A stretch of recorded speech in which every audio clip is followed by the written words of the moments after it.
Hello friends, now in this video we will learn about acids. What are acids?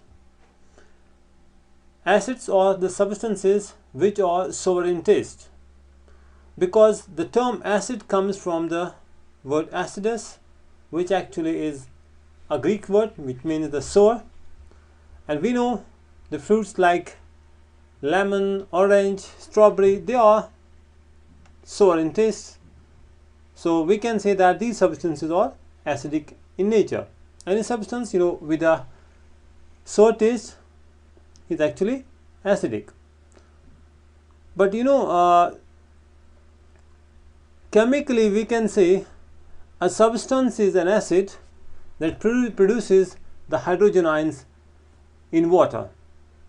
Any substance which produces hydrogen ions in water is an acid, correct? So like suppose we take HCl, it's an acid. Once it dissolves in the water, it will produce H plus ions, protons, and the Cl negative there. The H plus ion in the water reacts with H2O and actually it exists in the form of H3O plus, hydronium ion. So when you take a substance, dissolve in the water, and you get the hydronium ions, the substance is called acid. Okay, so a substance which produces hydronium ions, initially you get protons, you get the hydrogen ions from the acid, but that proton then reacts with the water and forms H3O plus. So it's actually in the form of H3O plus, right? Hydronium ion. So a substance that can produce the hydronium ions in water is actually acidic.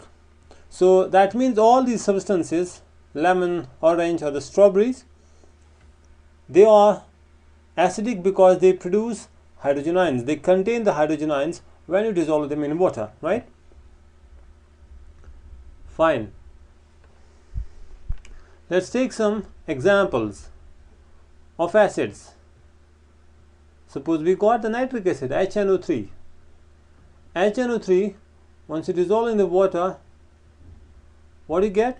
You get the H3O plus ion, hydronium ion, because the nitric acid will produce hydrogen ion that will react with the water and form as H3O plus, and you get the nitrate ion also, NO3 negative. But be careful, we can't taste it, right? We can't taste all the acids. Okay. Another substance is H2SO4, sulfuric acid. It's also acid.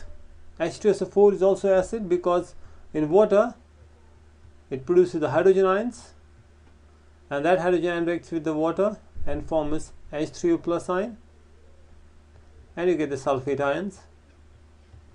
But hydrogen can produce two hydrogen ions, so it will react with two water molecules, so you get this one, two hydronium ions. So we can take acetic acid, another example, CH3COH. In water also we get the same, you get the acetate ion here, CH3CO negative, and the H plus ion, this hydrogen which is acidic, it will react with the water and form as H3O plus hydronium ion. But the difference here is that this acid is a weak acid and it dissociates partially, so you get an equilibrium. So there's a equilibrium here. Okay, so we can get a conclusion: a substance is acid which produces the hydronium ions in the water. A substance that can produce hydrogen ions is an acid actually, right? How do we classify these acids? We can classify the acids based on the source. There are different ways of classifying the acids, right? Based on the source, we have two types of acids: organic acids and inorganic acids. So here the organic acids, they include like acetic acid, and you will see that these acids, they contain carbon, and their origin is from some organic sources like plants, animals, right? Acetic acid is one example here. Acetic acid is an organic acid. Okay, so oxalic acid, another acid is oxalic acid.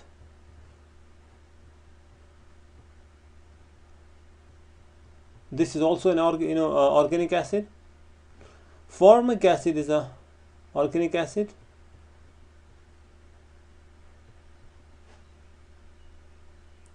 Right?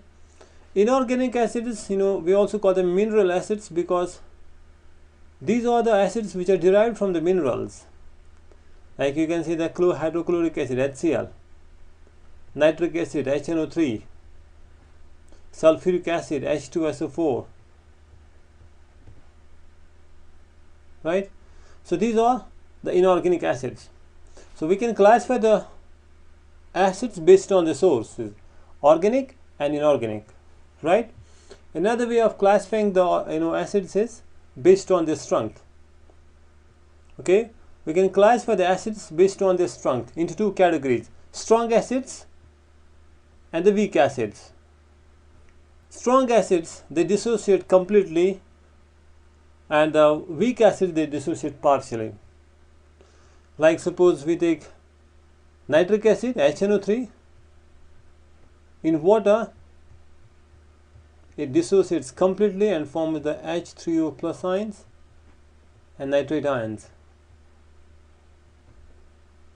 Similarly, HCl, another example, it dissociates completely in water.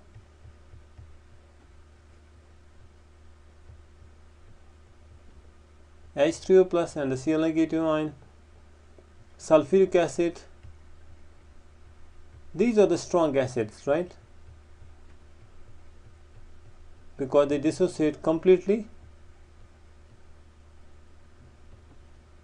and so the number of hydronium ions will be more in strong acids. Weak acids, here the dissociation is partial. An acid does not dissociate completely in water.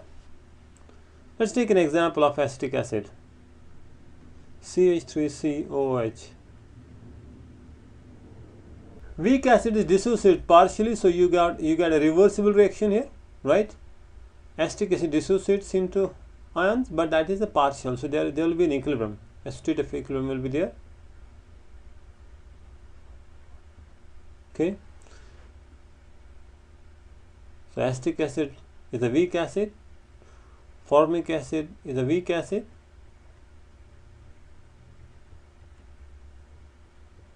It also dissociates partially and forms H2O plus ion and the formate ion. So here in the weak acids, you'll see a reversible system, a reversible reaction. So that means not all the acids dissociate in aqueous solution. So the dissociation is partial. It does not, it may be 10%, 20%, right? Depends on the what type of an acid it is. So strong acids dissociate completely, weak acids dissociate partially.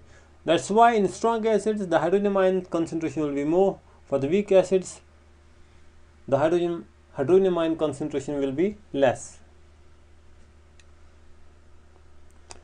Hope you got the concept. Thanks for watching the video. Bye for now.